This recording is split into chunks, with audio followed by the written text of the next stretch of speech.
আল্লাহ পাকের উপর ঈমান আনলে পরে কলিজার ভিতরে দুর্জয় সাহসের সৃষ্টি হয়ে যায়, কোনো ভয় অন্তঃকরণে তার থাকে না। আল্লাহ পাক সাহায্য করেন। আর আল্লাহর উপরে ঈমান আনলে পরে রব্বুল আলামিন বলেছেন, ইয়া আইয়ুহাল্লাযীনা আমানু হাল আদুল্লুকুম আলা তিজারাতিন তুনজিকুম মিন আযাবিন আলীম। এমন একটা ব্যবসার কথা কি বলবো না, যে ব্যবসায় তোমাদেরকে জাহান্নামের আযাব থেকে বাঁচায় দেবে। তার প্রথম কাজই হলো আল্লাহর প্রতি ঈমান আনা। ঈমান আনলে পরে এই সমস্ত গুণ তৈরি হয়ে যায়। আর ঈমানে সবচাইতে উপকৃত হয় সমাজের লোকেরা, রাষ্ট্রের লোকেরা, পরিবারের লোকেরা, দেশের মানুষ উপকৃত হয় মুমিনদের দিয়ে ঈমানের কারণে।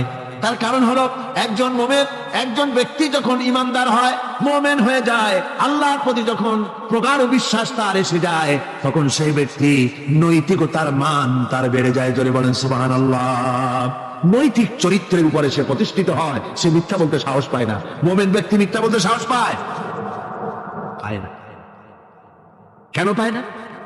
মিথ্যা বলতে সাহস পায় না, ঠকাতে সাহস পায় না, ওজনে কম দিতে সাহস পায় না, শয়তানি বদমাশি করতে সাহস পায় না। তার কারণ হলো আল্লাহ পাক বলে দিয়েছেন, মুমিন কোরআনের ভিতরে পড়েছে, ইয ইয়াতালাক্কাল মুতালাক্কিয়ানি আনিল ইয়ামিনি ওয়ালিশ শিমালি কাঈদ। দুজন নিয়ন্ত্রণকারী ফেরেশতা তোমার ডানে এবং বামে বসে বসে তোমাকে নিয়ন্ত্রণ করছে, কোথায় যাও কি করো এই ফেরেশতারা বসে বসে সব দেখতেছে। মা ইয়ালফিযু মিন কাওলিন ইল্লা লাদাইহি রাকীবুন আতীদ। মানুষ এমন কোনো কথা বলে না যা ফেরেশতারা রেকর্ড না করে, সব রেকর্ড হয়ে যায়। তাই মুমিন ব্যক্তি দায়িত্বহীন কথা বলতে পারে না। মুমিন ব্যক্তির চরিত্র ভালো হয়ে যায়, সে যে কথা বলে বুঝে শুনে কথা বলে, সে যে ওয়াদা করে বুঝে শুনে ওয়াদা করে। যেহেতু সবকিছুর জবাব কিয়ামতে দিতে হবে। কোথায় দিতে হবে? কোথায় দিতে হবে? কিয়ামতে আল্লাহর দরবারে জবাব দিতে হবে। মহান আল্লাহ রাব্বুল আলামিন বলেছেন, ওয়ালাকাদ খালাকনাল ইনসানা ওয়া না'লামু মা তুওয়াসবিসু বিহি নাফসু। মানুষ সৃষ্টি করেছি আমি, তার অন্তঃকরণের ভিতরে ওয়াসওয়াসা কি হয় আমি জানি। এই জন্য মুমিনেরা মনের ভিতরে কোনো খারাপ কল্পনাও করতে পারে না। খারাপ কল্পনা করলেও তার হিসাব দেওয়া লাগবে আল্লাহর কাছে। কার কাছে? ওয়াইন তুবদু মিন আনফুসিকুম আও তুখফুহু ইউহাসিবুকুম বিহিল্লাহ। আল্লাহ বলেন, মনের মধ্যে যেসব কল্পনা করো তা প্রকাশ করো আর গোপন রাখো, ওইটার হিসাব নিব আমি আল্লাহ পাক। কিয়ামতের দিন আমার কাছে হিসাব দিতে হবে। বন্ধুগণ, এই জন্য মুমিন যারা, মুমিনদের চরিত্র প্রতিষ্ঠিত হয়, মুমিনদের ধারণা থাকে যেখানেই যাই না কেন, যেখানেই বসি না কেন, সেখানেই আল্লাহ, আল্লাহ ছাড়া কোনো জায়গা নাই। আছে নাকি? আছে। আল্লাহ পাক বলেন, মা ইয়াকুনু মিন নাজওয়া সালাসাতিন ইল্লা হুয়া রাবিউহুম।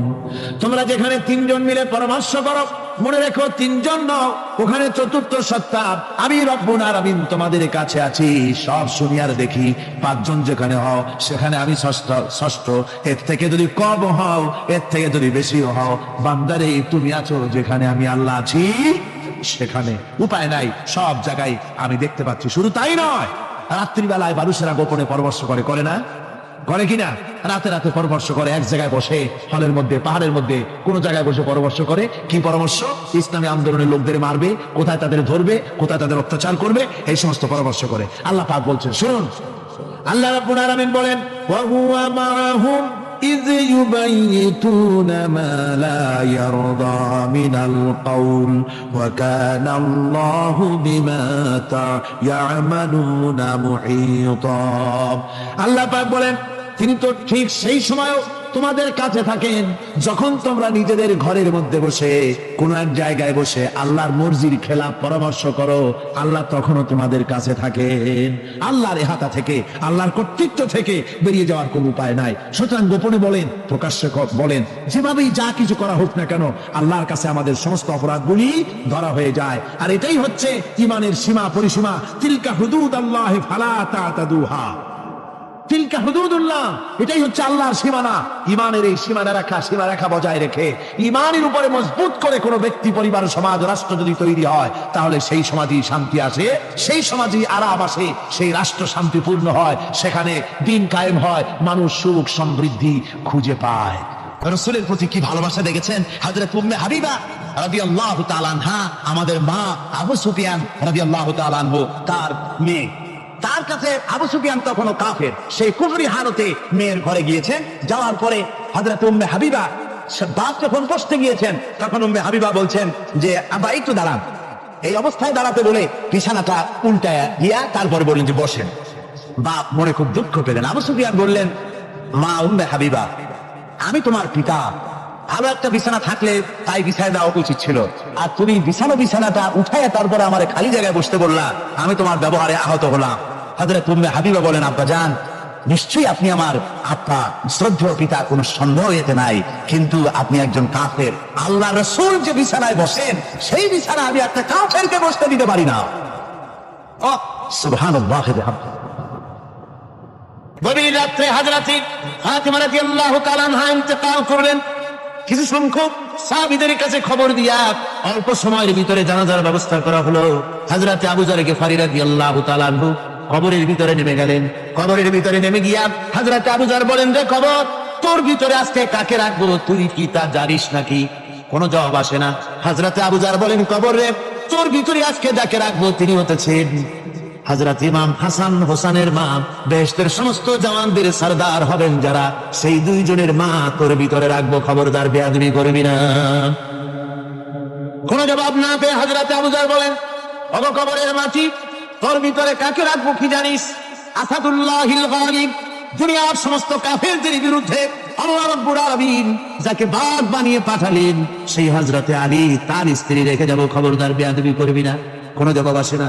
হযরত আবু যর বলেন, কবরের মাটি, তোর ভিতরে যাকে রাখবো তিনি হলেন খাতুনে জান্নাত, বেহেশতের সমস্ত মহিলাদের সরদারিনী হবেন যে ফাতিমা, তারে রেখে যাবো, তোর ভিতরে খবরদার কোনো বেয়াদবি করবি না।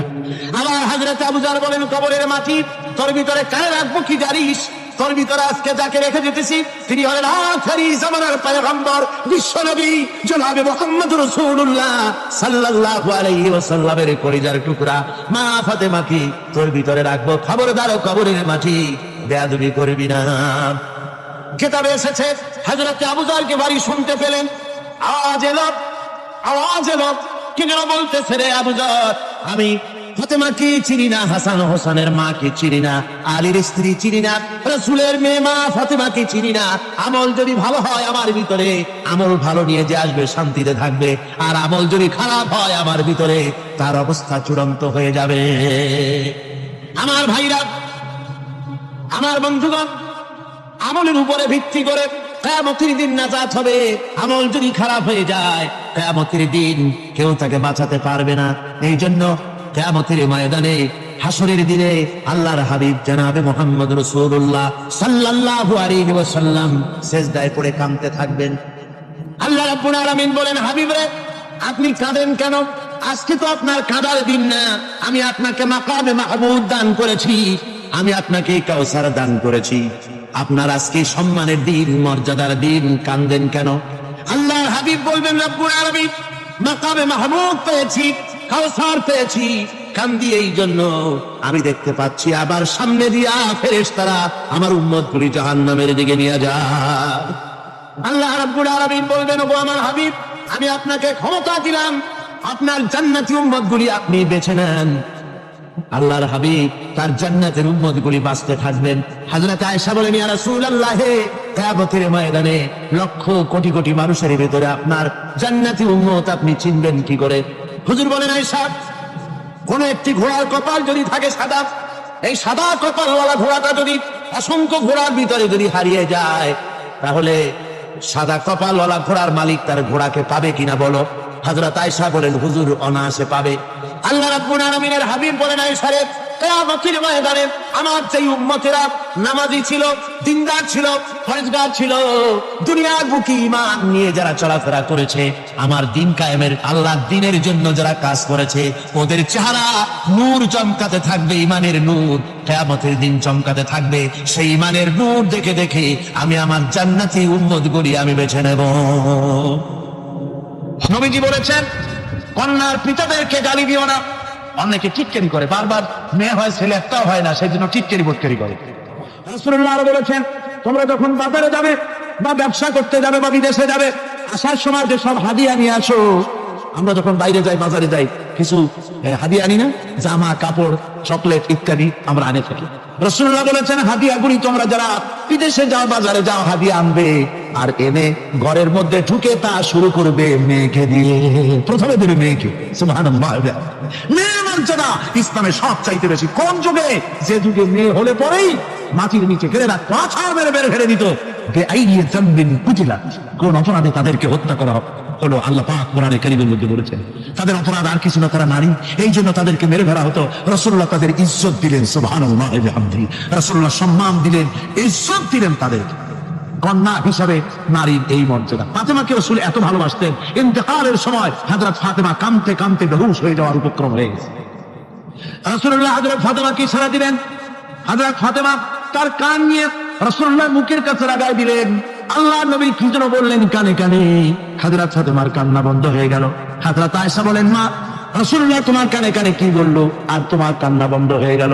হযরত ফাতেমা বলেন, আম্মা জান, আমার আব্বা আমার কানে কানে বললো, মা ফাতেমা তুই কাঁদিস না, তোর কান্না আমার বরদাস্ত হয় না, তোমাকে কাঁদতে হবে না। আমি তোমাকে সুসংবাদ দিয়ে যেতেছি, আমি মরে যাওয়ার পর সর্বপ্রথম তোমার সাথে আমার দেখা হবে। রাসূলুল্লাহর এই ভবিষ্যৎবাণী হযরত ফাতেমা বুঝতে পেরেছেন যে হুজুরের ইন্তেকালের পরে আমার বেশি দেরি হবে না, আমিও তাড়াতাড়ি হুজুরের সাথে শামিল হতে পারবো। হুজুরের ইন্তেকালের 6 মাস পরেই হযরত ফাতেমা রাদিয়াল্লাহু তাআলা আনহা ইন্তেকাল করেছেন। কন্যা হিসাবে নারীর মর্যাদা ইসলাম অনেক অনেক গুণে বাড়িয়ে দিয়েছে। এই কন্যা শিশু, কৈশোর, যৌবন পেরিয়ে যখন যৌবনে তার বিয়ে হয়ে যায়, আল্লাহ রাব্বুল আলামিন তখন বলেন, ومن آياته أن خلق لكم من أنفسكم أزواجا لتسكنوا إليها وجعل بينكم مودة ورحمة। আল্লাহ পাক বলেন, আমার নিদর্শনের ভিতরে একটি নিদর্শন, আমি তোমাদের থেকে তোমাদের জোড়া তৈরি করেছি, তোমাদের স্ত্রীদেরকে তৈরি করেছি, তোমাদের সাথে তোমাদের স্ত্রীর ভালোবাসা সৃষ্টি করেছি, মহব্বত সৃষ্টি করেছি। এই মহব্বত আমি আল্লাহ তৈরি করেছি। আর যখন বুড়ো হয়ে যায় মানুষ, স্বামী স্ত্রী যখন বুড়া বুড়ি হয়, তখন আর ভালোবাসা থাকে না, তখন ওই ভালোবাসা শরীরতার করুণায় আমি আল্লাহ পরিণত করে দেই। বুড়ার জন্য তখন বুড়ি ছাড়া আর উপায় নাই, বুড়িরও আর বুড়া ছাড়া উপায় নাই। তখন ভালোবাসা কোনো বিশেষ কোন অক্ষণীয় ভালোবাসা নয়, তখন একের উপরে অন্য একদম নির্ভরশীল হয়ে পড়ে। আল্লাহ পাক বলেন, এই অবস্থা আমি আল্লাহ সৃষ্টি করে দেই। সুবহানাল্লাহ ওয়া বিহামদিহি। স্ত্রীকে রাসূলুল্লাহ কত ভালোবাসতেন। আল্লাহর নবী বলেছেন, আমার কাছে 3টা জিনিস প্রিয়, একটা হচ্ছে সুগন্ধি, একটা হচ্ছে নামাজ, আর একটা হচ্ছে স্ত্রী। সুবহানাল্লাহ। স্ত্রী আমার কাছে প্রিয়। হুজুর বলেছেন, তোমাদের মধ্যে সেই ব্যক্তি উত্তম যে ব্যক্তি তার স্ত্রীর কাছে উত্তম। আমি আমার স্ত্রীদের কাছে উত্তম ব্যক্তি। সুবহানাল্লাহ। রাসূলুল্লাহ স্ত্রীকে কত ভালোবাসতেন। বিশ্বনবী রাজনৈতিক কর্মকাণ্ড চালাচ্ছেন, যুদ্ধের দামামা বাজতেছে, চতুর্দিকে কত অশান্তি, সবকিছু চলছে, স্ত্রীর হক আদায় করতে ভুলে যাননি। রাতের বেলায় হযরত আয়েশার বয়স কম, তাকে নিয়ে রাসূলুল্লাহ একটু সুযোগ পেয়েছেন, বলছেন, আয়েশা সব তো ঘুমিয়ে, চলো আমরা একটু দৌড়াই। বলছে, দূরে একটা জিনিস দেখা যায়, দৌড় দাও, দেখি কি আগে যায়। দুজনে দৌড় প্রতিযোগিতা করলেন। দৌড় প্রতিযোগিতায় হযরত আয়েশা ফার্স্ট হলেন, হুজুর পিছনে পড়ে গেলেন। হযরত আয়েশা খুব আনন্দ করলেন যে আপনি কিন্তু আমার সাথে দৌড়ে পারলেন। পরবর্তী কিছু কাল যাওয়ার পর হযরত আয়েশা বলেন, হুজুর আজকে আবার বললেন যে চলো আয়েশা একটু দৌড়াই। হযরত আয়েশা বলছেন যে সেদিনের তুলনায় আমার শরীর একটু, আমি মুটিয়ে গেছি, শরীরটি স্থূল হয়েছে, আমি আজকে দৌড়ালাম কিন্তু পারলাম না। রাসূল আগে চলে গেলেন, আমি হাঁপাতে হাঁপাতে যখন হুজুরের কাছে চলে গেছি, হুজুর তখন মুস্কি হেসে আমাকে বললেন, আয়েশা ওই সেই দিনের জবাব আজকে দিয়ে দিলাম। সুবহানাল্লাহ ওয়া বিহামদিহি, সুবহানাল্লাহ ওয়া বিহামদিহি। বিশ্ব নবী কত বড় আদর্শ বিশ্ব মানবতার জন্য। তিনি বলেছেন, আরাফাতের ময়দানে রাসূলুল্লাহ বলেছেন, তোমরা যেমন পড়বে তোমার স্ত্রীদেরকে তেমন পড়াবে, তোমরা যেমন খাবে তোমার স্ত্রীদেরকে তেমন খাওয়াবে, স্ট্যান্ডার্ড মেনটেন করবে। তুমি ভালো দামের কাপড় পরবে, স্ত্রীকে খারাপ দিবে তা নয়। অধিকার দুজনেরই সমান, স্বামী এবং স্ত্রী সমান অধিকার। কিন্তু আমরা তা বুঝতে পারি না, বুঝতে চাই না। আমরা অনেকে মনে করেছি বিয়ে যখন করছি তখন আমি তো নওয়াবজাদা রাসূলুল্লাহ খান আর বউ তো কেনা দাসী। না, সে কিন্তু দাসী নয়, তার মর্যাদা আছে, তার সম্মান আছে, তার সম্মান আপনাকে দিতে হবে। রাসূলুল্লাহ দিয়েছে, আপনাকেও দিতে হবে। রান্না বান্না হতে দেরি হয়, কত গালাগালি শুনতে হয় নারীকে। আল্লাহর নবীর স্ত্রী হযরত আয়েশা বলেছেন, আল্লাহর নবী কাজ করে, মানুষের সঙ্গে কথা বলে, রাষ্ট্রীয় দায়িত্ব পালন করে ঘরের ভিতরে সে যখন দেখেছেন রান্না হতে দেরি আছে, রাসূলুল্লাহ বিরক্ত হন নাই, ভুরু কুঞ্চিত করেন নাই, চোখ মোটা করেন নাই, আমাকে কোনো কথা শোনান নাই, বরং আমার কাছে বসে রান্নায় আমাকে সহযোগিতা করেছে। সুবহানাল্লাহ। এই হলো আল্লাহর রাসূল, এই হলো বিশ্ব নবী। স্ত্রীর সঙ্গে কি মহব্বত! সুবহানাল্লাহ। হুজুর মহব্বত করতেন স্ত্রীদেরকে। রাসূলুল্লাহর ঘরে দৌলত ছিল না, কিন্তু মহব্বত দিয়ে ভরা ছিল ঘরটা। হুজুরের ঘরে ফ্রিজ নাই, এসি নাই, হুজুরের ঘরে কার্পেট নাই, হুজুরের ঘরের মধ্যে জাজির নাই, তোশক নাই, বড় বড় কম্বল নাই, আরামের কোনো জিনিস নাই, মডার্ন ইকুইপমেন্টস কিচ্ছু নাই, দৌলত নাই, কিন্তু মহব্বত দিয়ে ঘরটা ভরা। হযরত আয়েশা বলেছেন, যখন আমি পানি পান করে গ্লাস রেখে দিতাম, আল্লাহর নবী তখন গ্লাসের সেই জায়গায় ঠোঁট লাগাতেন যেখানে আমি ঠোঁট লাগায় পানি পান করেছি। আমি গোশত চিবোতাম, রাসূলুল্লাহ আমার হাত থেকে গোশত টুকরা নিয়ে সেই জায়গায় চিবোতেন যেখানে আমি চিবুয়েছি। সুবহানাল্লাহ। আমার ভাইরা, রাসূল তার স্ত্রীদেরকে মহব্বত করতেন, স্ত্রীরা রাসূলকে মহব্বত করতেন দারুণ ভাবে। একবার হযরত আয়েশা সিদ্দিকা রাদিয়াল্লাহু তাআলা আনহা হুজুরকে গোসল করাতেছিলেন, মাথার উপরে পানি ঢালতেছেন, হুজুর একটা চোখের উপরে বা একটা তক্তার উপরে বসে আছেন। গোসলের পানির ভিতরে রাসূলুল্লাহ দেখতে পেলেন রক্তের মতো কি যেন প্রবাহিত হয়ে যাচ্ছে। হুজুর জিজ্ঞেস করেন, আয়েশা রে, পানির ভিতরে রক্তের মতো কি দেখা যায়? হযরত আয়েশা বলেন, হুজুর আপনি যখন বসেছিলেন অসতর্ক মুহূর্তে তক্তার নিচে আমার একটা আঙ্গুল পড়েছিল, পায়ের আঙ্গুলটা ফেটে বোধহয় রক্ত বেরোতেছে। রাসূলুল্লাহ তাড়াতাড়ি করে উঠলেন আর ওই আঙ্গুলকে ব্যান্ডেজ করে দিলেন। রাসূলুল্লাহ বললেন, আয়েশা রে, আঙ্গুল ফেটে গেছে, একটু আহারহু পর্যন্ত করলে না, এতক্ষণ তুমি কষ্ট করলে কেন? হযরত আয়েশা বলেন, ইয়া রাসূলুল্লাহ, ওটা তো একটা পায়ের আঙ্গুল। আয়েশার কলিজাটা ফেটে যদি রক্ত বেরোতো, রাসূলুল্লাহকে উঠতে বলতে আমি পারতাম না। কি মহব্বত রাসূলের সাথে! হযরত আয়েশা বলেন, রাসূল সাল্লাল্লাহু আলাইহি ওয়াসাল্লাম স্ত্রীদেরকে এত ভালোবাসতেন, আমাদের ঘরে গোশত টোস্ত তেমন রান্না বান্না খুব কম হতো। গোশত রান্না হবে কি, মাসের পর মাস চলে গেছে, রাসূলের বাড়িতে হুজুর স্ত্রীরা বলেছেন আমাদের ঘরে চুলে আগুন জ্বলে নাই, একটু শুকনা রুটি, একটু শুকনা খেজুর আর একটু পানি খেয়ে আমাদের জীবন চলেছে। এরকমের অবস্থা হয়েছে। তারপরে এই অবস্থা চলেছে, এর মধ্যে যদি কখনো একটু গোশত আসছে, হুজুর যখন ছাগল দুম্বা জবাও করেছে, এই দুম্বার গোশত নিয়ে, ছাগলের গোশত নিয়ে রাসূলুল্লাহ নিজে বেরোতেন। হযরত খাদিজার বান্ধবী কোথায় আছে খুঁজে ওই বান্ধবীর কাছে গোশত পৌঁছে দিয়ে আসতে। হযরত আয়েশা বলেন, একদিন আমার ঘুম ভেঙে গেল, দেখি হুজুর আমার কাছে নাই, গেলেন কোথায়? খুঁজতে খুঁজতে যায় দেখি মসজিদে নববীর ভিতরে হুজুর হাত তুলে বসে আছেন, মোনাজাত করতেছেন। আমি পেছনে দিয়ে হাত তুললাম, আমি শুনতে পাচ্ছি নবীজি দোয়া করছেন, রব্বুল আলামিন কিয়ামতের ময়দানে যেদিন সন্তান তার পিতাকে ভুলে যাবে, মা তার সন্তানকে হারায় ফেলবে, ওই কঠিন হাসরের ময়দানে আমি যেন আমার খাদিজাকে হারাইয়া না যাই। মুনাজাতের শেষে হযরত আয়েশা বলেন, ইয়া রাসূলুল্লাহ, খাদিজার কথা আপনার এত কেন বারবার মনে পড়ে? একটা বুড়িরে বিয়ে করেছিলেন 25 বছর বয়সের সময়, 40 বছর বুড়ি, তার কথা কেন এত মহব্বত আপনার মনে পড়ে? তার থেকে যুবতী মেয়ে, সুন্দরী মেয়েকে আপনার স্ত্রী হিসেবে আপনি পান নাই। হুজুর বলেন, আয়েশা রে, খাদিজার সম্পর্কে এমন কথা তুমি আর বলো না, তোমরা সবাই আমার সুখের দিনের স্ত্রী, আর খাদিজা আমার এমন সময় স্ত্রী ছিল যখন মক্কায় আমার আশ্রয় ছিল না, তামাম মক্কা নগরীতে আমার আশ্রয় ছিল না। খাদিজার সঞ্চিত সমস্ত ধনরাশি ইসলাম কবুল করার পর দুহাতে খাদিজা বিতরণ করে দিয়েছে। হযরত আয়েশা বলেন, হুজুর আমার গোস্তাকি মাফ করে দেন, আমি আর এরকম বলবো না, তবে খাদিজা সম্পর্কে আমার কিছু একটু শোনান। হুজুর বলেন, আয়েশা শোনো, গভীর রাত যত রাত হোক না কেন ইসলামের দাওয়াত দিয়ে দিয়ে গভীর রাত্রে আমি যখন বাসায় ফিরেছি, ঘরে এসেছি, দরজায় একটা মাত্র ডাক দিয়েছি, খাদিজা। অমনি দরজা খুলে গেছে। আমি জিজ্ঞেস করেছি, খাদিজা রে, যত রাত্রে আসলাম, যতবার আসলাম, একটা ডাকের বেশি লাগলো না, তুমি কি ঘুমাও না? হযরতে খাদিজা বলেছেন, ইয়া রাসূলুল্লাহ, আমার মনের ভিতরে ভয় থাকে, আল্লাহর রাসূল দিনের খেদমতে বাইরে আছেন, আমি যদি আরামে বিছানায় ঘুমায় থাকি আর নবীজি দরজার কাছে দাঁড়ায় আমারে ডাকাডাকি করবে, উঠতে যদি দেরি হয়ে যায় নবীজির সঙ্গে বেয়াদবি হয়ে যাবে, এই মনে করে আপনি না আসা পর্যন্ত দরজার সাথে পিঠ লাগাই আমি দাঁড়াইয়া দাঁড়াইয়া ঘুমাই।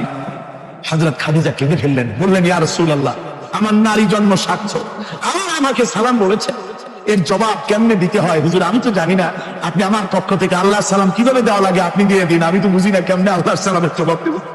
হুজুর বললেন, খাদিজা, শুধু আল্লাহ নয়, জিবরাইলও তোমাকে সালাম বলে গেছে। হযরতে খাদিজা বললেন, হযরত জিবরাইলকে আমার সালামের জবাবটা ওয়া আলাইকুমুস সালাম বলেন। হযরত খাদিজার এই মর্যাদা ছিল। আমার ভাইরা, রাসূল পাক সাল্লাল্লাহু আলাইহি ওয়াসাল্লাম এভাবে মহব্বত করেছেন স্ত্রীদেরকে। সুতরাং স্বামী স্ত্রী মহব্বত আল্লাহ জান্নাতি নিয়ামত। কি নিয়ামত? যে ঘরের মধ্যে স্বামী স্ত্রীর মধ্যে মিল মহব্বত আছে এটা বেহেশতের মতো, আর যেখানে মিল মহব্বত নাই এটা জাহান্নামের মতো। ঠিক কি? সুতরাং মহব্বত করুন, বেশি বেশি স্যাক্রিফাইস করুন, বেশি বেশি স্যাক্রিফাইস। নারীদের ব্যাপারে বলা হয়েছে, পুরুষকে বলা হয়েছে অধিকার আদায় করো, সব ব্যাপারে সমান অধিকার, কিন্তু নারীকে একটা ব্যাপারে বলা হয়েছে, নারী শোনো, পুরুষের মর্যাদা তোমার চাইতে আল্লাহ রাব্বুল আলামিন বেশি দিয়েছেন। আর রিজালু কাওয়ামুনা আলান নিসা, নারীদের উপরে পুরুষের প্রাধান্য আল্লাহ পাক দান করেছেন। একজন সাহাবী বলেছেন, ইয়া রাসূলুল্লাহ, জঙ্গলি উট দেখলাম আপনার পায়ের উপরে সেজদায় পড়ে গেল, আপনি যদি আমাদেরকে অনুমতি দিতেন না আপনাকে আমরা সেজদা করতাম। আল্লাহ নবী বললেন, মানুষ মানুষকে সেজদা করা এ পারমিশন যদি আমি দিতাম তাহলে দুনিয়ার সমস্ত স্ত্রীদেরকে বলতাম তারা যেন তাদের স্বামীকে সেজদা দেয়। স্বামীর মর্যাদা এখানে বেশি। সুতরাং অধিকার সমান, কোনো সন্দেহ নাই, কিন্তু স্বামীর একটা আলাদা মর্যাদা আছে, সেই সম্মানও তাকে দিতে হবে। এরপরে এই সমান অধিকারের ভিত্তিতে স্বামী স্ত্রী চলতে থাকে, মাঝখানে আল্লাহ পাক তাদেরকে সন্তান দান করে। আল্লাহ তাদেরকে, নারীকে লেখাপড়ার অধিকার দিয়েছেন, ইসলাম তাকে লেখাপড়ার অধিকার দিয়েছে, শিক্ষার অধিকার দিয়েছে। হযরত আয়েশা সিদ্দিকা রাদিয়াল্লাহু তাআলা আনহা শিক্ষয়িত্রী ছিলেন, হাফেজা ছিলেন, হাদিসের হাফেজা ছিলেন, কোরআনের হাফেজা ছিলেন, হাজার হাজার সাহাবায়ে কেরামদের তিনি ওস্তাদ ছিলেন। সুবহানাল্লাহ বলেন। নারীদের ব্যাপারে অধিকাংশ মাসালা হযরত আয়েশা সিদ্দিকা রাদিয়াল্লাহু তাআলা আনহার অবদান। সুবহানাল্লাহ। নারী যুদ্ধ করেছে, যুদ্ধের ময়দানে নারীর অধিকার আছে, নারী চাকরি করতে পারবে, নারী ব্যবসা করতে পারবে, নারী লেখাপড়া করতে পারবে, নারী সেনাবাহিনীতে যেতে পারবে, নারী সব করতে পারবে, কিন্তু পর্দার মাধ্যমে। একটা লোক গিয়ে কাঁদতেছিল মুসলমান হওয়ার পরও। হুজুর কয়, কান্দো কেন? কই যে আমার গুনাহ কি মাফ হয়েছে? হুজুর বলেন, হ্যাঁ মাফ হয়ে গেছে, কলেমা পড়ছে, মাফ হয়ে গেছে। কয় যে হুজুর আমি তো মারাত্মক গুনাহ করছি। বলে কি? বলে আমার একটা মেয়ে, সেই মেয়েটাকে নিয়ে আমি ঘনানো লম্বা, আমি সংক্ষেপে বলতেছি, মেয়েটাকে ফাঁকি দিয়া তারা আমি মারবো, বুঝতে দেই নাই আমার বউরে, বললাম চলো বেড়াইতে যাই। মেয়েটা আমার সাথে সাজাই দিয়েছে, তার মা বেড়াতে নিয়ে যাবো এই কথা মনে করে। মেয়েটা কদ্দূর যায়, আবার আব্বা আব্বা বলে আমার দিকে ফিরে আসে, আবার পিছনে থাকে, আবার আব্বা আব্বা বলে জড়ায় ধরে। এইভাবে করতে করতে যখন নির্জন এলাকায় গেলাম, আমি পাহাড়ের পাশে গর্ত খোঁড়া আরম্ভ করলাম। গর্ত খুঁজি আর মাটি ছিটে এসে আমার দাড়িতে লাগে। বাচ্চা মেয়েটা আমার কাছে এসে দাড়ি দিয়ে ধুল ঝাড়ায় দেয়, আব্বা তোমার দাড়িতে ধুল লাগতেছে, তুমি এই কষ্ট করতেছো কেন? মেয়ে তো বোঝে না যে আমি তার জন্য কবর খুঁজতেছি। কবরটা খোঁড়া হয়ে যাওয়ার পর মেয়েটারে বান্ধা শুরু করলাম। মেয়ে এখন কাঁদতেছে, বাবা আমার বান্ধব কেন? আমি তারে বাঁধা জোরে ওর মধ্যে নিক্ষেপ করে দিলাম। মেয়েটা গর্তের মধ্যে বসে চিৎকার করে বলছে, আব্বা তুমি আমারে বাঁচতে দাও, আমি তোমার বাপ বলে সমাজে হ্যাঁ করবো না, আমি ভিক্ষা করে খাবো, আমার পেরো না। লোকটি বলছি, ইয়া রাসূলুল্লাহ, আমার মনে দরদ আসলো না। আমি একটা পাথর উঁচু করে আমার মেয়ের বুক লক্ষ্য করে জোরে মেরে দিলাম। বুকটা কেটে রক্ত সিমকি দিয়ে উঠলো, আর মেয়ের মুখ থেকে আওয়াজ বেরোলো, আব্বা। আমার কানে যেন এখনো সেই আওয়াজ বাজে। হাদিস শরীফে এসেছে, হুজুরের চোখের পানি দাঁড়িয়ে ভিজে ভিজে জামার উপরে পড়তেছিল। হুজুর বললেন, আরে মানুষও পারে এরকম কাম করতে।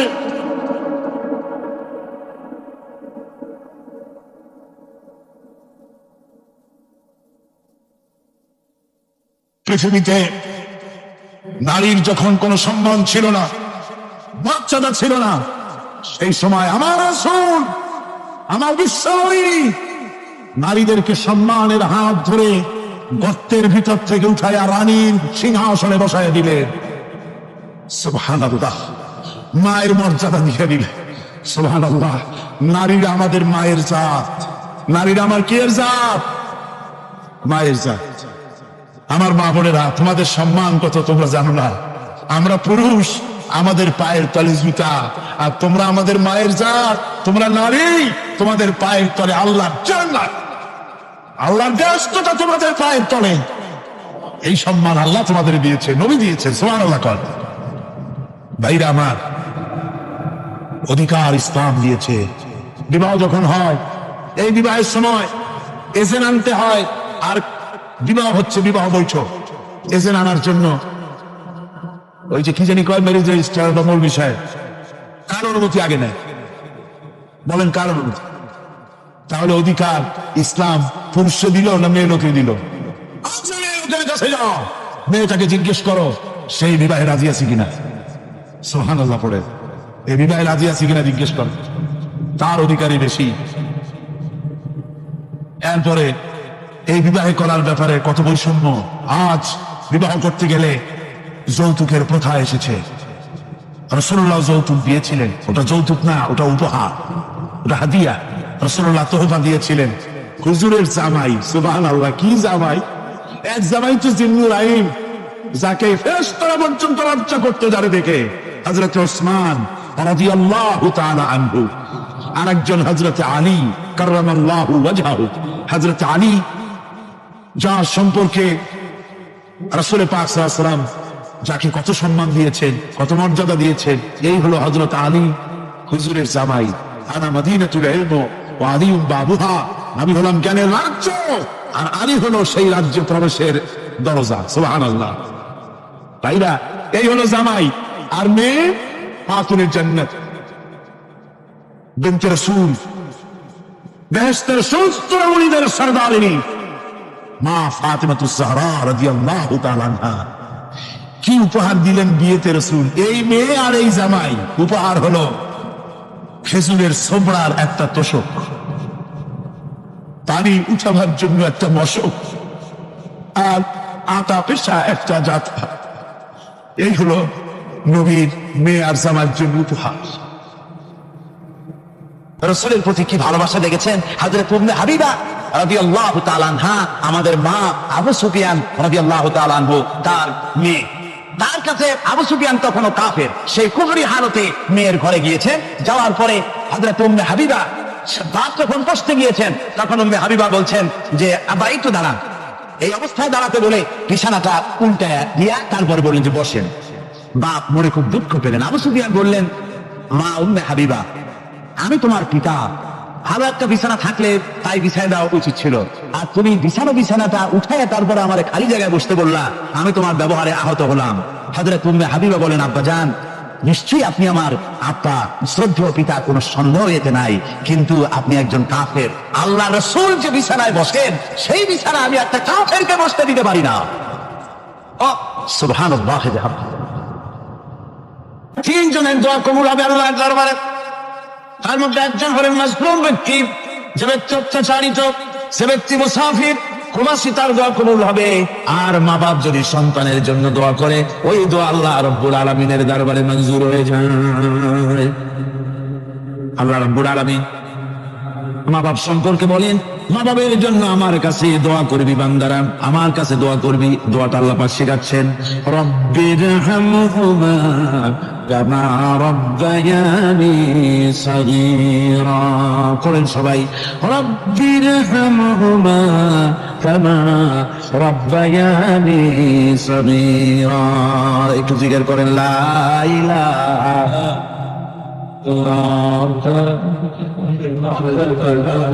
لا إله إلا الله لا إله إلا الله لا إله إلا الله لا إله إلا الله محمد رسول الله আমার ভাইরা, আল্লাহ পাক শিখাচ্ছে, বান্দা তোর মা বাপের জন্য আমার কাছে দোয়া কর। আল্লাহ রাব, আয় আমার প্রভু, আমার মা বাপ যেমন ছোটবেলায় আমাকে স্নেহের করে লালন পালন করেছে, আয় আমার আল্লাহ তুমি আমার মা বাপকে তোমার রহমতের কোলে লালন পালন করো।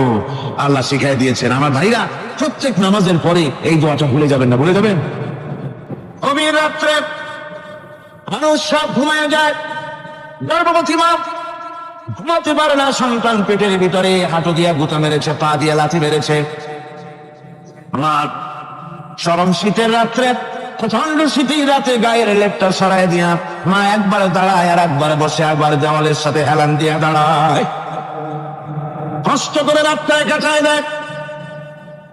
আবার সারাদিন সংসারের জন্য কাজ করেছেন, রান্না বান্না করেছেন, মা সকলকে খাওয়াইয়া মা শেষের দিকে খেতে গেছেন। যখন নিজে খেতে গেলেন, আবার ক্ষুধা নিয়ে খেতে বসেছেন, পেটের ভিতরে সন্তান লাথি মেরেছে, পেটের মধ্যে ঘুষা মেরেছে, হাঁটু দিয়া গুঁতো মেরেছে, ভরা পেটে পেটের ভিতরে সন্তান গুঁতো মারলো হাঁটু দিয়া, মাথা দিয়া। মা ক্ষুধা রয়েছে, পেটে খেতে পারলেন না, বেদনা শুরু হয়েছে। খাবারের থালাটা ঠেলে দিয়ে মা দাঁড়ালেন, বসলেন, চোখের পানি ফেললেন। এভাবে করে মা একটা দুইটা দিন নয়, 10টি মাস পর্যন্ত সন্তানটাকে পেটের মধ্যে নিয়ে, একটা জীবিত মানুষ আর একটা জীবিত সন্তান পেটের মধ্যে নিয়ে নড়াচড়া করছেন, চলাফেরা করছেন। কিতাবের মধ্যে এসেছে, রাতের বেলায় মা যে ঘুমাতে পারেন না, সন্তানের নড়াচড়ার কারণে রাতভর ইবাদত করলে যত সওয়াব পাওয়া যেত, আল্লাহ ওই সওয়াব মায়ের আমলনামায় লিখে দেন। সন্তান বেঁচে থাকার কারণে খেতে পারে না, পেট ভরে, ক্ষুধায় কষ্ট পায় মা, এই জন্য 10 মাস ধরে রোজা রাখলে যে সওয়াব হতো, আল্লাহ রাব্বুল আলামিন মায়ের আমলনামায় রোজার সওয়াব লিখে দেন। 10 মাস পরে গেল, সন্তান ডেলিভারির সময় চলে এলো। মায়ের মন বিমর্ষ, সন্তান ডেলিভারি হবে, না জানি মরে যাই নাকি, না জানি অপারেশন লাগে নাকি, কি অবস্থা হবে। মা খেতে পারে না, মুখটা শুকায়া যায়। ডেলিভারির সময় যখন আসে, বাবার কাছ থেকে বিদায় নিয়ে যায়, স্বামীকে একান্তে গোপনে দেখে নিয়ে বলে, প্রাণের স্বামী, দীর্ঘদিন একসঙ্গে ঘর কন্যা করেছি, অপরাধ হয়ে যেতে পারে, আমারে মাফ করে দিও। আমার মনে হয় এবার আমি আর বাঁচবো না, সংসার থাকলো, চাবি থাকলো, সব বুঝে নাও, আমারে মাফ করে দিও। মা চলে গেল সতিকা গৃহে, ক্লিনিকে চলে গেল, অপারেশন থিয়েটারে চলে গেল, অথবা ডেলিভারির জায়গায় চলে গেল। ডেলিভারির পেইন শুরু হয়ে গেল, বেদনা শুরু হয়ে গেল। এক একটা বেদনা যেন মায়ের এক একটা মৃত্যু যন্ত্রণা শুরু হয়ে যায়। এমন যন্ত্রণা, প্রসব বেদনা দুনিয়ার ভুক্তভোগী মা ছাড়া আর কেউ জানে না। এই চরম বেদনার ভেতর দিয়ে, চরম কষ্টের ভিতরে মা যখন একটা বাচ্চা প্রসব করলো, জিহাদের ময়দানের মতো মা রক্তাক্ত হয়ে গেলেন, সন্তান দুনিয়া এলো। মা তখন অস্থির থাকেন, এত বড় বিরাট কষ্টের ভিতরে। আল্লাহ রাব্বুল আলামিন বলেন, সন্তান যখন ডেলিভারি হয়ে গেল, মায়ের মনের ভিতরে আমি তখন এই ফিলিংস, এই টেন্ডেন্সি জাগ্রত করে দিই, দেখ কি হয়েছে। মা তখন দেখতে চায় কি হয়েছে। মায়ের সামনে যখন এত কষ্টে হৃদয় বিঙ্গড়ানো, কলিজার 32টি নারী ছেঁড়া যন্ত্রণা আর সন্তান যখন মায়ের চোখের সামনে আসে, আল্লাহ পাক বলেন, মা যখন তার ছেলের মুখের দিকে তাকায়, মেয়ের মুখের দিকে তাকায়, আল্লাহ বলেন 10 মাসের পেটে ধরা কষ্ট আর ডেলিভারির সব কষ্ট মায়ের মন থেকে মুছে ফেলে দেই। আল্লাহ রাব্বুল আলামিন বলেন, খবরদার দুনিয়ার মানুষ, এমন মায়ের সাথে নাফরমানি করবি না, এ মায়ের সাথে নাফরমানি করবি না, মাকে সম্মান করবি, মার কাছে দোয়া চাবি। দুনিয়ায় যদি সম্মান চাও, রিসেক্ট চাও, মায়ের পায়ে ধরে কাঁদো। মায়ের জাতি অনেক সম্মান পায়। রাসূল করিম সাল্লাল্লাহু আলাইহি ওয়াসাল্লামকে প্রশ্ন করা হয়েছে, হুজুর খেদমত করবো কার? হুজুর কয় মায়ের। তারপরে কার? হুজুর কয় মায়ের। তারপরে কার? হুজুর বলেন মায়ের। তারপরে কার? তোমার পিতা। 3 গুণ তোর ভাই মর্যাদা 3 গুণ বেশি, তোর বাবার চাইতে মর্যাদা বেশি। সুবহানাল্লাহ বলে। আর আজকে ইসলামের ছাত্ররা তারা বলে যে ইসলাম নারীর অধিকার আদায় করে না। নারীর অধিকার ইসলাম দেয় নাই তো কে দিয়েছে? আমার বন্ধুগণ, বিশ্বনবী জনাবে মুহাম্মদ রাসূলুল্লাহ সাল্লাল্লাহু আলাইহি ওয়াসাল্লাম মসজিদে নববীর ভিতরে বসে আছেন। এক বৃদ্ধা মহিলা মসজিদের মধ্যে প্রবেশ করলেন। হুজুর বৃদ্ধাকে দেখে দাঁড়ায় গেলেন। বিশ্ব নবী বুড়ি মেয়ে লোককে দেখে দাঁড়ায় গেলেন। আল্লাহর নবী বুড়িকে দেখে দাঁড়ালেন। বুড়ি যখন কাছে এলেন, আল্লাহর নবী নিজের গায়ের চাদর বুড়ির জন্য বিছায়া দিলেন। বুড়ি বসলেন। এরপরে কথাবার্তা সারার পর বুড়ি যখন বিদায় হবেন, হুজুর আবার দাঁড়ালেন। বুড়ি মহিলা চলে গেলেন। সাহাবায়ে কেরাম বলেন, ইয়া রাসূলুল্লাহ, কিছুই বুঝলাম না। একজন বৃদ্ধা মহিলার জন্য বিশ্ব নবী দাঁড়ান আর গায়ের চাদর বিছান, আমরা বড় আশ্চর্য হয়ে গেলাম। নবীজি বলেন, ও আমার সাহাবীরা, তোমরা জানো না এই মহিলাকে চিনতে পারো নাই? আমি আমার মায়ের দুধ আমার জীবনে কিসমতে তেমন হয় নাই। আমি আমার মায়ের দুধ তেমন কিসমতে পাই নাই। যা বুকে দুধ খেয়ে যার কোলে কাকে চড়ে আমি বড় হয়েছি, আমার সেই দুধমা ইনি হযরতে হালিমাতুস সাদিয়া, আর সেই দুধমা। রাসূলুল্লাহ নিজে সম্মান দিয়েছেন মায়ের। খবরদার, মাকে অসম্মান করবেন না, মাকে সম্মান করবেন, মাকে শ্রদ্ধা করবে। আমার বন্ধুগণ, আলেম ওলামা পীর বুজুর্গদের জন্য হাদিয়া তো দেন, আপনারা কোনো নিষেধ নাই, দেন। হাদিয়া দেওয়া সুন্নত, নেওয়া সুন্নত, দিবেন, আমি কোনো নিষেধ করি না। কিন্তু আমি বলতে চাই, পীর বুজুর্গদের কাছে, আলেম ওলামাদের কাছে হাদিয়া দিয়া আল্লাহরে যত না খুশি করতে পারবেন, এই ডালিম বেদানার মৌসুমে বেদানা একটা ভেঙে নিজ হাতে যদি মায়ের মুখে তুলে দেন, আল্লাহর আরশ খুশি হয়ে যাবে, আল্লাহর আশীর্বাদ খুশি হয়ে যাবে, আল্লাহ পাক খুশি হয়ে যাবে। মায়ের খাওয়াও, বাপ খাওয়াও, তোমার সবচেয়ে বড় প্রিয় জিনিস। সুবহানাল্লাহ, সুবহানাল্লাহ। মা বাপ যদি একটু দোয়া করে দেয়, তোমার জিন্দেগির কাম শেষ।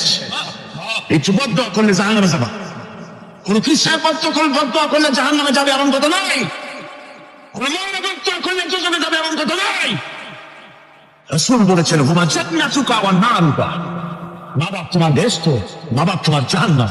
মা বাপ যদি অসন্তুষ্ট হয়, দুজনে যাবি, আর মা বাপ যদি খুশি হয়, আল্লাহর জান্নাতে চলে যাবি। সুবহানাল্লাহ, সুবহানাল্লাহ, সুবহানাল্লাহ। মায়ের পায়ের তলে তোর বেহেশত। আমরা পুরুষ, আমাদের গত বছরও বলেছি, আমরা পুরুষ, আমাদের পায়ের তলে জুতা। আমাদের পায়ের তলে কি?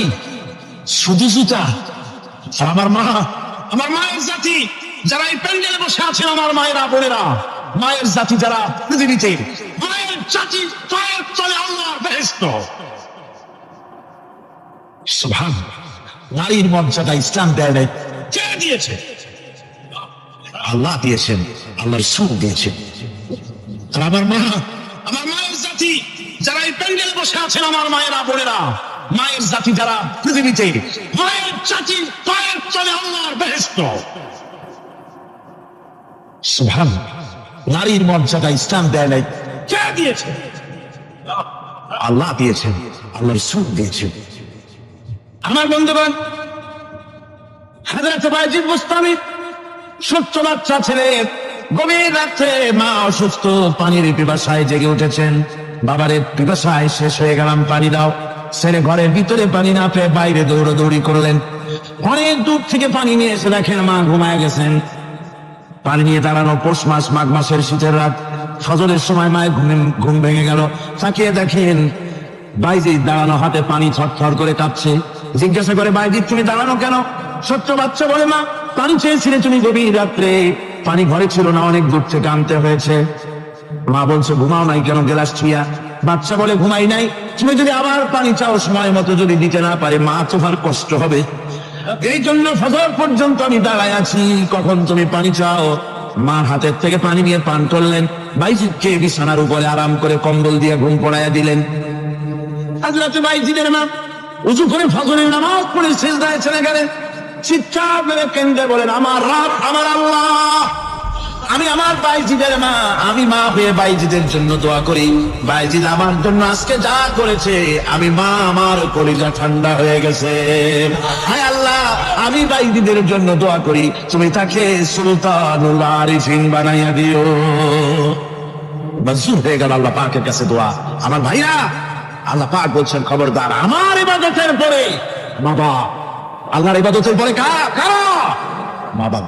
মা বাপকে সম্মান করো, শ্রদ্ধা করো, মোহাব্বত করো, কিসমত খুলে যাবে, কিসমত খুলে যাবে। মা বাপকে সম্মান করো। কোরআন শরীফে শুধু হালাল ও হারামের, হালাল এবং হারামের, বৈধ এবং অবৈধের সীমারেখা শুধু কোরআনই ঠিক করেন, রাসূলের জন্য আল্লাহ ছেড়ে দিয়েছেন। আল্লাহ রাসূল হারাম, হালাল এবং হারামের বৈধতা অবৈধতার সীমারেখা নির্ধারণ করেছেন। এত বড় ক্ষমতা তার, এত বড় তোর বিশ্বনবী, যিনি বলছেন মা মেরেছে, আমার করার কিছু নাই। চিন্তা করেন কত বড় কথা, এ কথার লোক কত। হযরত আবু হুরায়রা বলেন, ইয়া রাসূলুল্লাহ, মা আমাকে মেরেছেন, আমি আল্লাহর নবীর কাছে মায়ের বিরুদ্ধে নালিশ করতে আসি নাই। বললেন, কেন এসেছ? হযরত আবু হুরায়রা বলেন, হুজুর এসেছি একটা কারণে। আমি জানি আল্লাহর নবী যদি আল্লাহর দরবারে হাত উঠায় কোনো জিনিস বলে, আল্লাহ রাব্বুল আলামিন সঙ্গে সঙ্গে মঞ্জুর করে নেন। হুজুর আমি এসেছি, মেহেরবানি করে দোয়া করুন আমার মাকে যেন আল্লাহ হেদায়েত নসিব করে দেন। আল্লাহর নবী হাত উঁচু করে বললেন, আল্লাহুম্মা হিদি উম্মা আবি হুরায়রা, আয় আল্লাহ আমি দোয়া করি আবু হুরায়রার মাকে তুমি হেদায়েত নসিব করে দাও। রাসূলুল্লাহ দোয়া করছেন আর আবু হুরায়রা সমানে দৌড়াচ্ছেন। তিনি দৌড়াচ্ছেন, পিছন থেকে কয়েকজনে আবু হুরায়রার জামা ছেড়ে ফেলেছে। তাদের জানা আবু হুরায়রা খুব ভদ্রলোক মানুষ, কোন ঝড় ঝামেলার মধ্যে থাকে না, রাগসাক করে না, চিৎকার মারে না, দৌড় মারে না, এত ভদ্র শরীর, দৌড়ায় কি না জানি কোন বিপদ বুঝি ঘটে গেছে। পিছন থেকে জামা ছেড়ে ধরে বলে, দৌড়াও কেন? হযরত আবু হুরায়রা জামা সাহাবীর হাত থেকে ছিনায় নিয়ে বলেন, জামা ছেড়ে দাও, আমাকে দৌড়াতে দাও। আমি দৌড়াইয়া বাড়িতে দেখতে চাই, আমি দৌড়াই আগে আমার বাড়ি পৌঁছতে পারলাম না, আমি যাওয়ার আগে আমার আল্লাহর নবীর দোয়া আমার বাড়ি পৌঁছে গেছে, আমি এসে দেখতে চাই। হযরত আবু হুরায়রা বাড়িতে গিয়ে দরজা নক করলেন, ভেতর থেকে আওয়াজ এলো, কে? হযরত আবু হুরায়রা বলেন, মা আমি তোমার আবু হুরায়রা ফিরে এসেছি। মা বলছেন, বাবা অপেক্ষা করো, দরজা খুলতেছি। হযরত আবু হুরায়রা বলেন, মায়ের গলার আওয়াজের ভিতরে শিরকিয়াতের কর্কশতা পেলাম না, মায়ের গলার আওয়াজের ভিতরে তাওহীদের গন্ধ পেলাম। আমার মনে হলো নবীজির নিক্ষিপ্ত তীর তার নিশানায় পৌঁছে গেছে। কিছুক্ষণ পর মা আমার বেরিয়ে এলেন, মাথা থেকে চুলের থেকে বুড়ি মানুষ, সাদা চুলের ভিতর থেকে পানি পড়তেছে। মা বলল, বাবারে তোমারে মারার পর আমি বড় অনুতপ্ত হয়েছি, অনুশোচনা করেছি, আমি গোসল করেছি, মনে মনে ভাবলাম আমার ছেলে তো কোনো খারাপ জায়গায় যায় নাই, কেন তারে মারলাম? আমি বড় লজ্জায় পড়েছি তোমারে মেরে। ও আমার আবু হুরায়রা, আমি গোসল করেছি, পবিত্র হয়ে গেছি, জলদি করে আমাকে নিয়ে চলো বিশ্ব নবী জনাবে মুহাম্মদুর রাসূলুল্লাহর দরবারে। হযরত আবু হুরায়রার মা ঘোষণা করলেন, আশহাদু আল্লা ইলাহা ইল্লাল্লাহু ওয়াহদাহু লা শারীকা লাহু ওয়া আশহাদু আন্না মুহাম্মাদান আবদুহু ওয়া রাসূলুহু। আমার ভাইরা, মা বাপ সবচেয়ে সম্মানের জিনিস। আল্লাহর ইবাদতের পরই মা বাপের খেদমত করতে হবে। আল্লাহ পাক বলছেন, বান্দারে দেখ, মায়ের পেট থেকে আনলাম, মায়ের বুকের মধ্যে মহব্বত পয়দা করলাম, এত মহব্বত দিলাম তোর উপরে, যে কোনো বিদেশে যান, যেখানে যান, বাড়িতে ফিরলে পরে সকলে ছেলে মেয়ে ভাই বোন সবাই দেখবে সুটকেসে আমার জন্য আনছে কি। সবাই চিন্তা করবে আমার জন্য কি এনেছে। একমাত্র মা সন্তানের মুখের দিকে তাকাবে, কখন খাইছে সে। সুবহানাল্লাহ, সুবহানাল্লাহ, আমার বাসার মুখ কানে শুকনা, তুই বুঝি আজকে কিছু খাইস নাই। বিদেশে যেসব সন্তান থাকে, মা কাটা কবুতরের মতো ছটফট করে। আমার ছোটবেলার কথা আমি দেখেছি, শ্বশুরের মাদ্রাসা পড়তাম, আব্বা টাকা দিতেন মাদ্রাসায় যাওয়ার সময়, আমার মা আবার মুরগির ডিম বিক্রি করা, বিভিন্ন জিনিস বিক্রি করা বা বাজার করার পয়সা, উদ্বৃত্ত কিছু পয়সা আব্বার অজান্তে আমার হাতের মুঠার মধ্যে দিয়ে দিতেন। যখন মাদ্রাসার দিকে রওনা হয়েছি, পর্দার আড়াল থেকে দরজা থেকে দেখতাম, যতক্ষণ তাকায় দেখতেছি চোখ থেকে পানি দম করে পড়তেছে। সুবহানাল্লাহ, মা কি জিনিস! আল্লাহ আল্লাহ আল্লাহ। বিদেশে যদি কারো সন্তান মারা যায়, সবাই জানার আগে কবি বলতেছেন, বিদেশে বিরাজ্যে যাক পুত্র মারা যায়, পশু পক্ষী না জানিতে আগে জানে মা। মায়ের কই যাক তারে চাম লাগে যায়, মা বুঝতে পারে আমার সন্তানটা নাই। আহারে মা, আমার বন্ধুগণ, মা যার বেঁচে আছে বেয়াদবি করেছেন, পাও ধরে মাপ নিয়ে নেবেন, পাও ধরে মাপ নিয়ে নেবেন। এই মনে করে সাহাবায়ে কিরামদের চোখ এড়াইয়া তিনি হুজুরের সামনে গিয়ে হাজির হয়ে গেলেন। হুজুর তাকে দেখিয়ে বললেন, তোমার নাম না ওয়াসি? তিনি বললেন, হ্যাঁ আমার নাম ওয়াসি। হুজুর বললেন, তুমি আমার চাচাকে শহীদ করেছো? ওয়াসি বললেন, জাহালাতের কারণে তা করেছি। হুজুর বললেন, কেমনে শহীদ করেছো আমার চাচাকে, আমার একটু শোনাও। ওয়াসি বলতে লাগলেন, আমি বললাম দিয়ে হযরতে হামজার শরীরকে এফোড় ওপড় করে দিয়েছি, তারপরে তার বুককে খঞ্জর দিয়ে ফেরে বুকের ভিতর থেকে কলিজাটা বের করে নিয়ে আমি হাতে দিয়ে দিয়েছি হেন্দাই কলিজা চিবিয়ে চিবিয়ে খেস। রাসূল পাক সাল্লাল্লাহু আলাইহি ওয়াসাল্লাম হাদিস শরীফে এসেছে, ওয়াসির বর্ণনা যখন তিনি শুনতেছিলেন, রাসূলের চোখ থেকে তখন পানি পড়ে দাড়ি মোবারক ভিজে ভিজে পড়তেছিল। ঘটনা শোনার পর রাসূলুল্লাহ বললেন, ওয়াসি তুমি কি চাও? ওয়াসি বললেন, আমি ইসলাম কবুল করতে চাই। হুজুর তাকে মুসলমান বানালেন। বললেন, তুমি মুসলমান হলে কিন্তু সব সময় তুমি আমার সামনে আসবে না, তার কারণ তোমাকে দেখলে পরে আমার মনের ভিতরে আমার চাচার কথা মনে উঠে যাবে। আমি আমার আব্বাকে পাই নাই, আব্বার স্নেহ যত্ন আমার কিসমতে তেমন হয় নাই। আমার চাচা হামজা আমাকে পিতাগত করে আমাকে স্নেহ করেছে, তোমাকে দেখলে পরে তার কথা মনে পড়বে, সুতরাং তুমি সবসময় আমার সামনে আসবে না।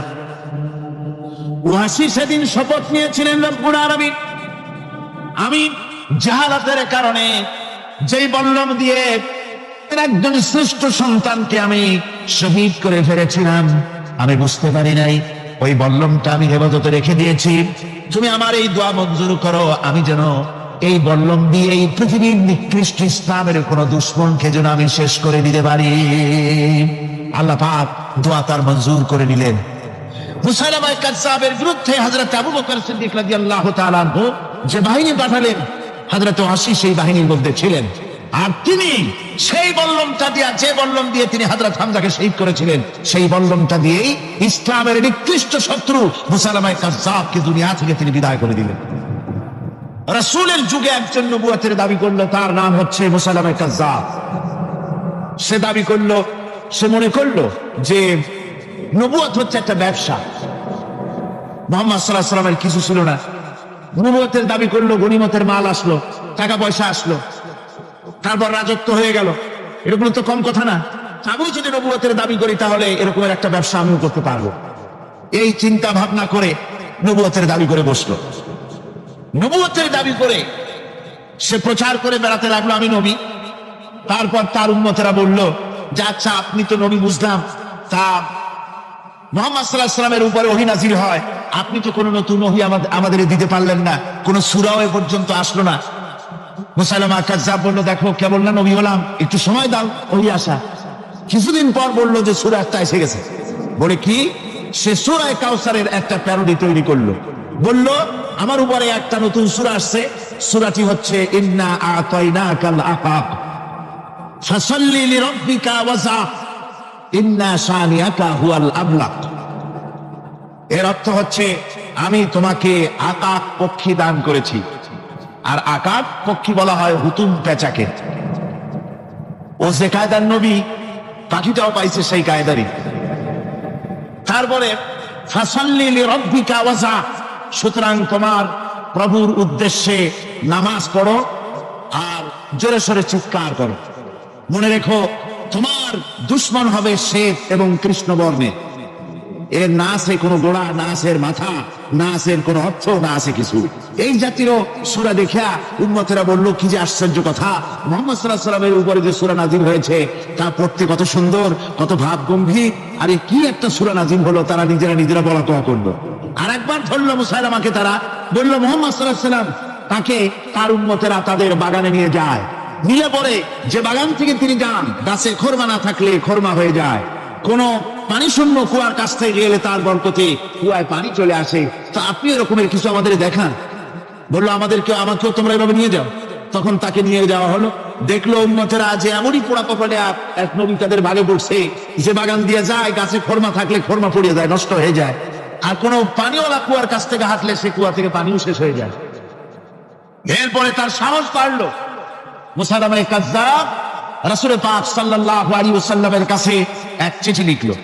সে চিঠির ভাষা ছিল মিন মুসাইলামা রাসূলুল্লাহ ইলা মুহাম্মাদুর রাসূলুল্লাহ সালামুন আলাইকুম আম্মা বাদ ফাইন্নী আশরাকতু ফিল আমর ওয়া ইন্না লানা নিসফাল আরদ ওয়া লিকুরাইশিন নিসফাল আরদ ওয়ালাকিন্না কুরাইশান কওমান ইয়াতাদুন।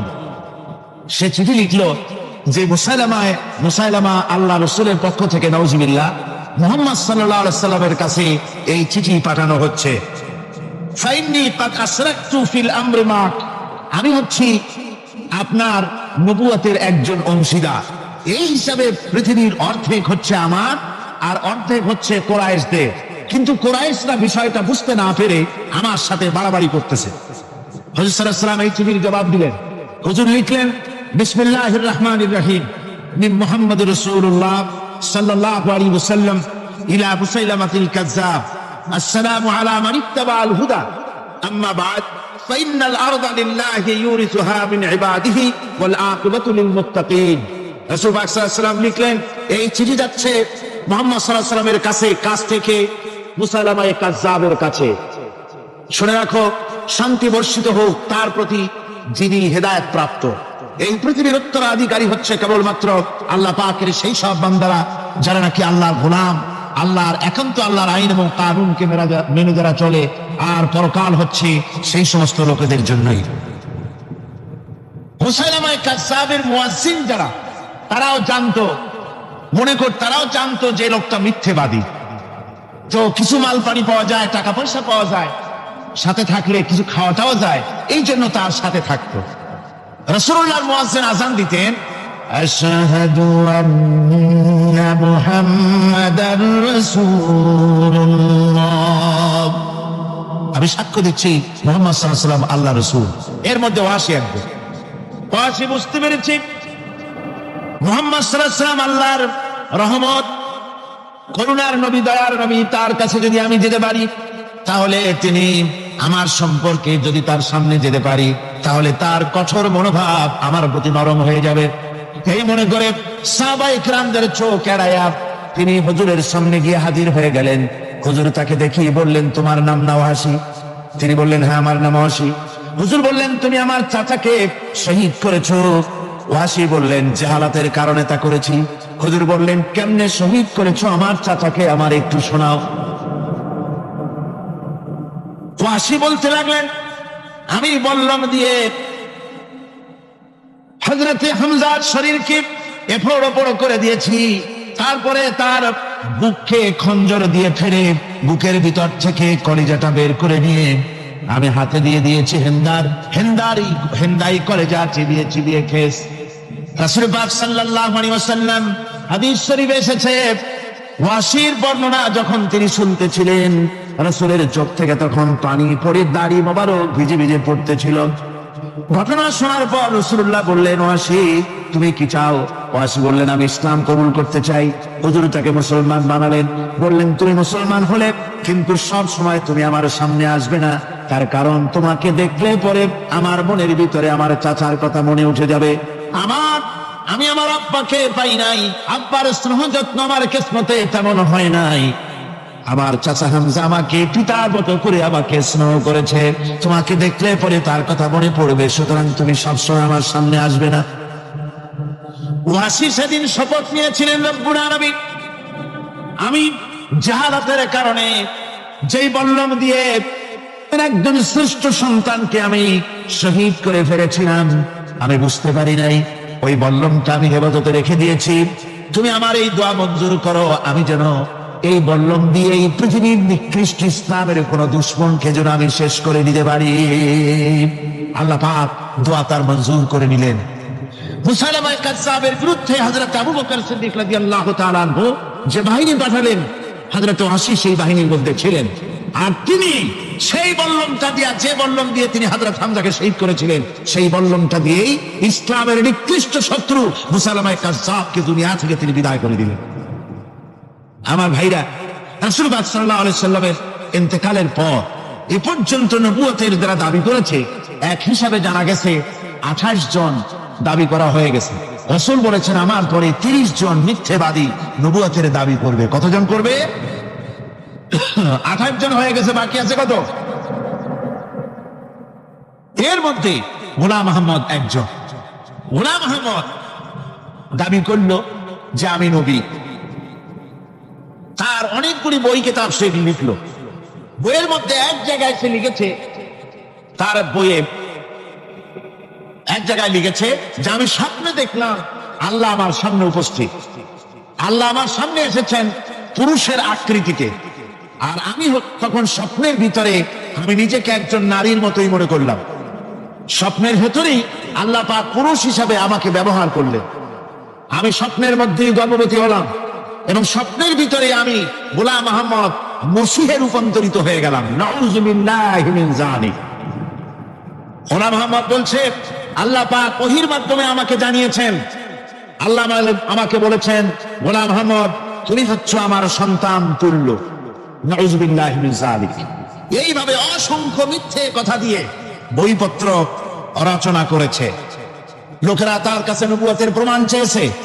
আসলে শরীয়তের বিধান হচ্ছে হুজুরের পরে যদি কেউ নবুয়তের দাবি করে তাহলে তাকে সে নবী কিনা এর কোনো প্রমাণ তার কাছে চাওয়া জায়েজ নাই। যেহেতু প্রমাণ চাইতে গেলে বোঝা যায়, সন্দেহ হয় কিছুটা প্রমাণ দিতে পারলে তাহলে সে নবী হবে। কথা বুঝতে পেরেছেন? এই জন্য রাসূলের পরে যদি কেউ নবুয়তের দাবি করে তাহলে তার কাছে নবুয়তের দাবির কোনো প্রমাণও চাওয়া যাইবে না। বিনা প্রমাণে রাসূলের পরে নবুয়তের দাবি যেই করবে সে কি হবে? জোরে বলেন কি হবে? কাফের হয়ে যাবে। দুনিয়ার সমস্ত উলামা, সমস্ত মুহাদ্দিস, সমস্ত মুফাসসির, দুনিয়ার সমস্ত মুফতি সব একমত, কোনো দ্বিমত নাই গোলাম আহমদ কাদিয়ানী কাফের। তার অনুসারীরাও তার জামানায় মাওলানা আতাউল্লাহ শাহ বুখারী রাহমাতুল্লাহ আলাইহি তার সঙ্গে একটা বহস হলো। যেহেতু গোলাম আহমদ বলেছিল যে আমার এই 40 দিনের মধ্যে কেউ প্রতিবাদ করুক যেগুলি আমার ওহী নয়। হযরত মাওলানা আতাউল্লাহ শাহ বুখারী রাহমাতুল্লাহ আলাইহি সেই যুগের একজন শ্রেষ্ঠ আলিম, তিনি বললেন আমি তোমার কাছে কোনো প্রমাণ চাই না তুমি নবী কিনা। আমি জানি তুমি মিথ্যাবাদী, তবে তোমাকে বলতে হবে তুমি এই শক্তি কোথায় পেলে। গোলাম আহমদ বলল কোরআন শরীফে আছে আমার এই শক্তির উৎস। কোথায়? বলল যে এই যে আয়াতটা আমি আপনাদের সামনে তেলাওয়াত করেছি, ঈসা আলাইহিস সালামের ওই কথাই গোলাম আহমদ বলল যে হযরত ঈসা আমার সম্পর্কে বলেছেন ইয়াতি মিন বাদি ইসমুহু আহমদ, আমার পরে একজন নবী আসবেন, রাসূল আসবেন, তার নাম হবে আহমদ, আমি সেই আহমদ। মাওলানা আতাউল্লাহ বুখারী বলছেন তোমার নাম তো আহমদ না, তোমার নাম হচ্ছে গোলাম আহমদ। তার অর্থ হলো হযরত ঈসা আলাইহিস সালাম যে আহমদের কথা বলেছেন তুমি সেই আহমদের গোলাম। গোলাম আহমদ বললেন দেখুন আমার নামের প্রথম শব্দ গোলাম, এটা হচ্ছে আমার লকব। আমি আমার নামের লকবটা ছেড়ে দিলাম, বাদ দিয়ে দিলাম, আর ব্যবহার করব না। তাহলে তো আমি আহমদ থাকি, আপনি তো আর আপত্তি করতে পারেন না। মাওলানা বুখারী বললেন নামের প্রথম শব্দ বাদ দেওয়া যদি জায়েজ হয় তাহলে তোমার ফতোয়া দিয়ে আমার নামের প্রথম শব্দ বাদ দিয়ে দিলাম। আমার নাম আতা আল্লাহ, নামের প্রথম শব্দ আতা বাদ দিয়ে দিলাম। তো আতা যদি বাদ দেই তাহলে আল্লাহ হই, আর আল্লাহ হয়ে বলছি তোমার মতো গাধাকে নবুয়ত আমি দেই নাই। এরপর এই পৃথিবীর নিকৃষ্ট পাপী এই কাফেরের মৌত হলো কোথায়? জোরে বলেন এই কাফেরের মৌত হলো কোথায়? পায়খানার ভেতরে মৌত হয়েছে। আমার বন্ধুগণ, সুতরাং বাংলাদেশে যত কাদিয়ানি আছে সমস্ত কাদিয়ানিরা কাফের। সমস্ত কাদিয়ানিরা কি? আরো জোরে বলুন তারা কি? কাদিয়ানিরা মুসলমানদের গোরস্থানে তাদের মানুষ মারা গেলে মুসলমানদের গোরস্থানে তা দাফন করে না। মুসলমানদের জানাজায় তারা কোনোদিন আসে না। মুসলমানদের কোন মসজিদে তারা নামাজ পড়তে যায় না। তারা আলাদাভাবে মসজিদ তৈরি করে মসজিদের নামে। গোলাম আহমদ কাদিয়ানীর অনুসারীরা যে মসজিদ করে ওগুলি মসজিদ নয়, এগুলি মসজিদে জেরাত। এগুলি কি? মসজিদে জেরাত। এগুলি কখনই মসজিদের সম্মান পেতে পারে না। তারা কোরআনে কারীমের ব্যাখ্যা নিজেরা করেছে, নিজেরা তৈরি করেছে, যার সাথে আহলে সুন্নাতুল জামাতের হাদিসে কোনো মিল নাই, নিজেরাই করেছে। সুতরাং এই কাদিয়ানীদেরকে সৌদি আরবিয়া সহ মধ্যপ্রাচ্যের 18টি দেশ এবং পাকিস্তান সরকারও নন মুসলিম মাইনরিটি হিসাবে ঘোষণা করেছে। বাংলাদেশ সরকারের কাছে কাদিয়ানীদেরকে অমুসলিম ঘোষণার জন্য দাবি জানানো হচ্ছে দীর্ঘদিন থেকে, কিন্তু যে সরকারি আসে কর্ণপাত করে না, কাদিয়ানীদের সাথে তাল মিলিয়ে চলতে চেষ্টা করে। আর এই তাল মিলিয়ে চলার অর্থই হলো মুনাফিকি। এই তাল মিলিয়ে চলার অর্থ কি? মুনাফিকি। বাংলাদেশের সব আলেম, সব উলামা ঐক্যবদ্ধভাবে দাবি করেছে কাদিয়ানীদেরকে অমুসলিম ঘোষণা করার জন্য, কিন্তু আজ পর্যন্ত তা করা হয়নি। আজকের মাহফিল থেকেও, এই বিশাল জনসমুদ্র, আমরা কোরআনে কারীমের তাফসীরের মাহফিল থেকে দাবি জানাই সরকারের কাছে কাদিয়ানীদেরকে অমুসলিম সংখ্যালঘু হিসাবে ঘোষণা করা হোক। এই প্রস্তাবে দাবিকে আপনাদেরও হাত উঁচু করে দেখা।